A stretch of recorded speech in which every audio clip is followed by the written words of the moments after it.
Download करें लर्नो trade app, जिसका link आपको वीडियो के डिस्क्रिप्शन बॉक्स में मिल जाएगा, जो कि एक वर्चुअल ट्रेडिंग ऐप है जहां पर आपको वर्चुअल मनी दी जाती है प्रैक्टिस करने के लिए, चाहे आप इक्विटी, कैश, फ्यूचर, ऑप्शन जिसमें भी आप ओवर चैनल। तो गाइज आज के दिन लेटेंट का आईपीओ आ चुका है जो कि काफ़ी अच्छा रिटर्न दे सकता है और अभी थोड़ी ही यानी कि 2-3 घंटे के अंदर ही इसने 2 गुना से ज़्यादा बुकिंग कर दी है, यानी ओवर सब्सक्राइब यहाँ पर हो चुका है। जो शेयर है काफ़ी अच्छा रिटर्न दे सकता है लेटेंट का।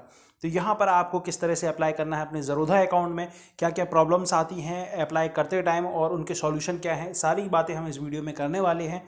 तो गाइज़ यहाँ पर आपको सबसे पहले अपना अकाउंट ओपन कर लेना है ज़रोधा का। यहाँ पर हमको प्रोफाइल में जाना है। प्रोफाइल में जाने के बाद आपको यहाँ आईपीओ में जाना है। आईपीओ में जाने के बाद यहाँ पर आपको एक अलग विंडो ओपन होकर आएगा। तो यहाँ हम अपने आईपीओज में आ चुके हैं। तो आईपीओ में आपको यहाँ पर लेटेंट व्यू का आईपीओ दिखाई दे रहा होगा जिसकी क्वांटिटी 76 है। तो यहाँ पर हमको सिर्फ बिड पर क्लिक करना है। बिड पर क्लिक करने के बाद यहाँ पर आपको सबसे पहले अपनी यूपीआई आईडी को फिल करना है। यूपीआई आईडी जो भी है आपकी इधर पर फिल करें और जिस भी आप यूपीआई को यूज़ कर रहे हैं उसका सिलेक्शन यहाँ पर आप कर सकते हैं। जैसे आप पेटीएम का यूज़ कर रहे हैं, फ़ोनपे का यूज़ कर रहे हैं, तो अपनी आईडी याद रखें और उसको सिलेक्ट कर लें यहाँ पर। तो यहाँ पर मेरी आईडी यूपीआई की मैं भीम ऐप ज़्यादा यूज़ किया करता हूँ। पेमेंट रिक्वेस्ट जो है वो जल्दी आ जाती है, नोटिफिकेशन, पेमेंट भी आराम से हो जाता है वहाँ पर। बहुत ही सिंपल मेथड लगता है मुझे। तो यहाँ पर आपको इंडिविजुअल ही रखना है क्योंकि और कोई ऑप्शन नहीं है। और जो क्वांटिटी है उसको आपको फिल कर लेना है। सिर्फ एक ही लॉट के लिए हम अप्लाई करेंगे क्योंकि जो ओवर सब्सक्राइब हो जाता है वहाँ आप कितनी भी लॉट डाल दें आपको सिर्फ एक ही लॉट मिलेगा अगर आपका सिलेक्शन कर लिया जाता है तो। क्योंकि सिस्टम जो है वो ऑटोमेटिकली सिलेक्ट करता है, तभी आपको वहाँ पर एक लॉट मिलेगा। और यहाँ पर जो प्राइस है वो जितना ज़्यादा डालेंगे तो उतना ज़्यादा चांसेस हो जाएगा आपका लॉट मिलने का। तो यहाँ पर हम जो हाई प्राइस है, कट ऑफ प्राइस, उसको ही सिलेक्ट करके रखेंगे। आप चाहो तो ज़्यादा क्वांटिटी फिल कर सकते हो, बट यहाँ पर आपका अमाउंट फंस जाएगा क्योंकि आपको अगर सिलेक्शन होता है तो सिर्फ एक ही लॉट मिलेगा। इसलिए अमाउंट को ब्लॉक ना करवाएं। यहाँ पर यूपीआई आईडी की बात करें तो यूपीआई आईडी आप कोई सी भी फिल कर सकते हो, अपने फ्रेंड की, अपने फैमिली मेम्बर, किसी की भी यूपीआई आईडी से कई जगह पर पेमेंट की जा सकती हैं। अगर आपके बैंक में नोटिफिकेशन नहीं आ रहा है, जो भी आपका बैंक अकाउंट है किसी भी बैंक में, तो वहाँ पर बैंक की तरफ से प्रॉब्लम आती है कि नोटिफिकेशन नहीं आ रहा है या पेमेंट फेल हो रही है, ये जो भी प्रॉब्लम है वो बैंक की तरफ से ही होती है, टेक्निकल इशू।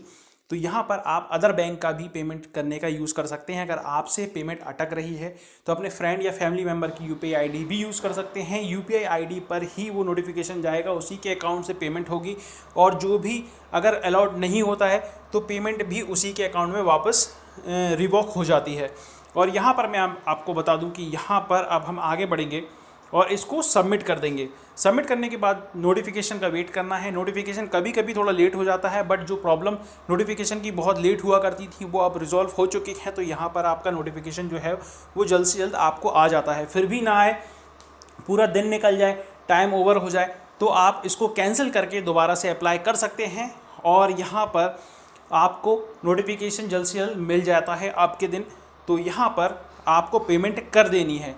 और अगर पेमेंट आपकी अटक जाती है, अलॉट नहीं होता है शेयर, तो आपको सिर्फ एक ही चीज़ करनी है कि रजिस्टर ऑफिस पे, जैसे कि लेटेंट आईपीओ रजिस्टर ऑफिस, आप वहाँ पर गूगल पर जाकर सर्च करेंगे तो उनकी ईमेल आईडी वहाँ पर मिलेगी। ईमेल आईडी पर जाकर आपको अपना पैन नंबर लिखना है और अपनी पेमेंट रिलीज़ करने के लिए बोलना है। तो वहाँ से रजिस्टर ऑफिस से आपकी पेमेंट रिलीज़ करवा दी जाती है बैंक के थ्रू।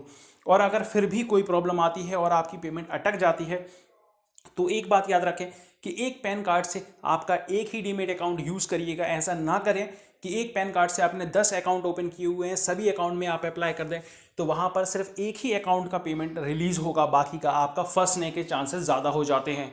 तो यहाँ पर अगर आपकी पेमेंट किसी भी वजह से फंस जाती है या पेमेंट आपने की बट वो फेल हो गई, बट ब्लॉक भी हो गई वो, तो यहाँ पर अगर पेमेंट रजिस्टर ऑफिस के थ्रू नहीं होती है तो आपके पास सिर्फ एक ही चारा है कि आपको अपने बैंक में जाना होगा। बैंक में जाकर कस्टमर केयर पर जाइए और वहाँ पर अपनी प्रॉब्लम बताइए। वो आपका अकाउंट चेक करेंगे। अगर आपकी एक्सपायरी डेट निकल चुकी है पेमेंट रिलीज़ की तो वो आपकी पेमेंट रिलीज़ कर देंगे। तो यहाँ पर पेमेंट किसी की भी नहीं फंसती है। बस आप थोड़ी सी लापरवाही ना करें, जब आपकी पेमेंट फंसती हुई दिखाई दे तो बैंक चले जाएँ एक्सपायरी डेट होने के बाद। तो यहाँ पर सारी प्रॉब्लम सॉल्व कर दी जाती हैं। अगर कोई भी प्रॉब्लम आती है तो आप कमेंट बॉक्स में मुझसे पूछ सकते हैं। कोशिश करूँगा जल्द से जल्द उसको रिप्लाई करने की। तो यहाँ पर अब हम सिर्फ नोटिफिकेशन का वेट कर रहे हैं, हो सकता है 1-2 घंटे में आ जाए या 10 मिनट में भी आ जाए और हम पेमेंट वहाँ पर कर दें। तो चलिए